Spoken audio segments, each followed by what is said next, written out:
Hey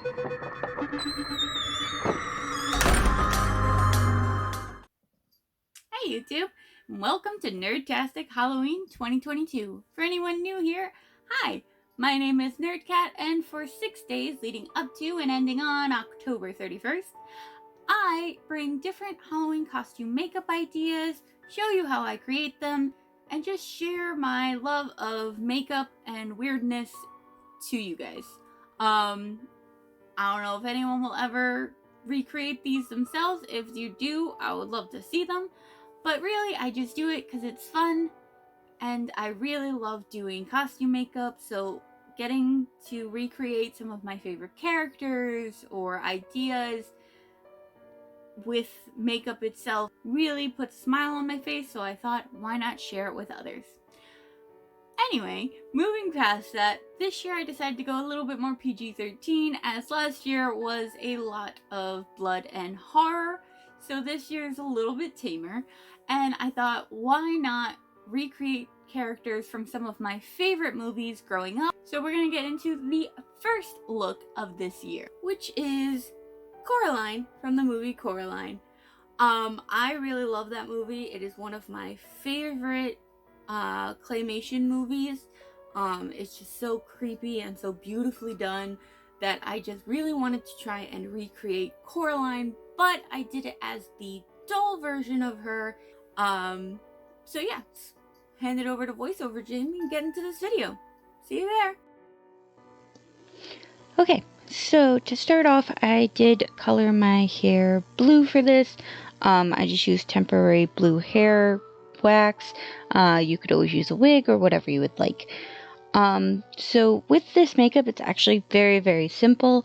So first I laid down a base of my foundation and then went in with a little bit of yellow.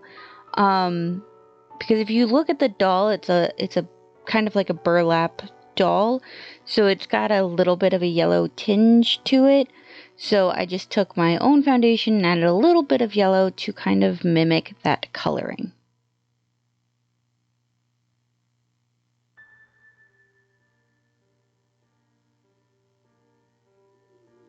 Then I go in and just draw these lines up towards my ear. I will say one side is definitely more curved than it should have been, but I digress.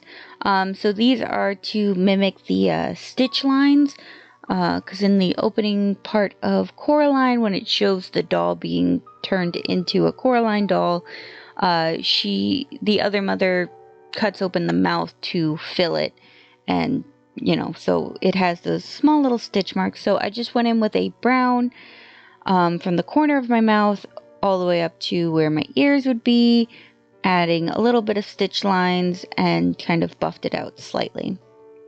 I go back and forth with buffing this part out a couple of times because I didn't want to make it too harsh, but I also wasn't trying to make a shadow because it was just kind of very flat onto the face. Now I go in with a slightly pink lipstick, because if you look at the doll, she does have very slightly pale but also a slight pink to her lips, so just mimicking that.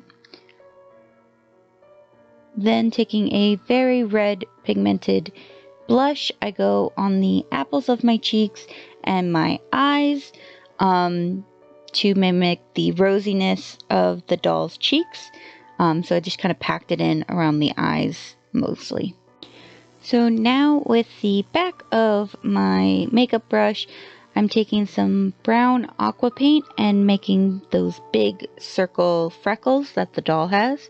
I tried to keep the number of freckles the same as the dolls in the photo that I was using as reference, but this is totally up to you. You just kind of want them big and cartoony. So now for the buttons. So I just sculpted these out of air dry clay, figured out the size that I liked the most, and then just kind of mimicked, the outer ridge and the 4 holes that a button classically has.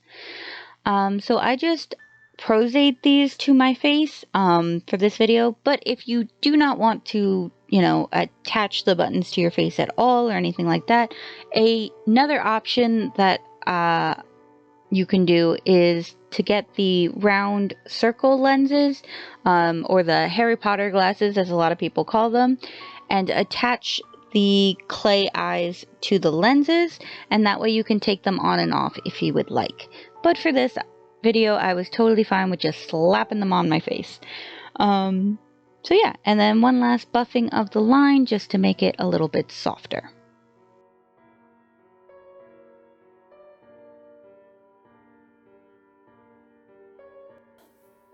And that's pretty much it. Gonna put on a couple of last finishing touches, and I'll see you at the montage.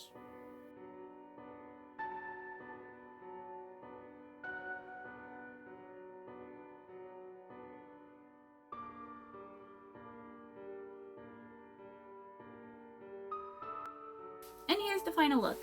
Overall, I am super happy with how this turned out. It's super creepy and cute, which really sums up the movie of Coraline in itself. It is one of my favorite claymation movies, so getting to recreate the character in her doll form as a costume idea was super fun. If you guys like this video, please hit that like button. If you want to see more Nerdtastic Halloween, hit that subscribe. And if you feel ever so inclined, please leave me a comment down below. Let me know your thoughts on this look, and if you've ever seen the movie Coraline. Anyway, that's it for me. Until next time, as always, stay nerdy, my friends. Later!